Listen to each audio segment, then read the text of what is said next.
So the Minnesota Vikings remain relevant with an impressive victory over the San Francisco 49ers on Monday Night Football. This is the Fantasy Sports Boss. If you're new to the channel, of course, hit the subscribe button and the notification button. Yes, Christian McCaffrey played in this game, winds up scoring 2 touchdowns. I spoke all week how I really suggested and believed that the right move was not to play McCaffrey so fresh off an injury, considering, his age and his injury history. But they played him and he scored twice. So if you were relying on McCaffrey to bring it home for you, he did.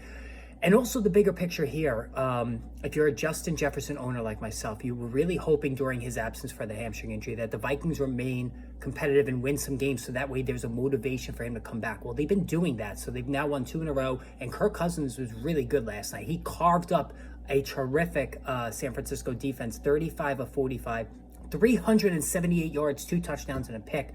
The fact that he threw for almost 400 yards against the 49ers is just staggering to me. He was a locked in primetime game and he played well, right? Meanwhile, Brock Purdy, again, he's still struggling. 21 of 30, 272, 1 touchdown, 2 picks. He's turning the ball over a lot. And that's an issue there. Now, as far as McCaffrey, listen, it wasn't great. You take the touchdowns away, it was really nothing. 15 of 45, only 3 yards per carry, but he scored. He also lost a fumble.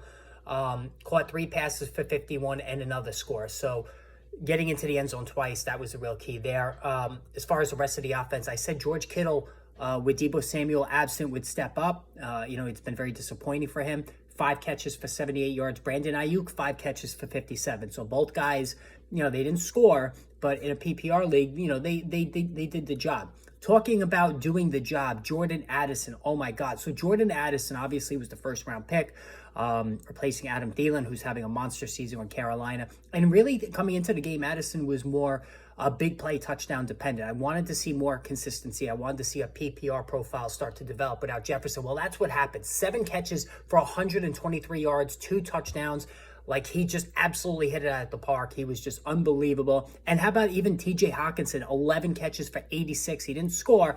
Got a little shaken up early in the first half. He was okay. KJ Osborne left behind. 5 for 47 wasn't terrible. But if you're, using KJ Osborne like I was in one league, hoping that maybe he was going to be the guy to step up in terms of the consistency, PPR numbers, it doesn't look like it's going to happen. It's really going to funnel through Addison. It's going to funnel through Hawkinson.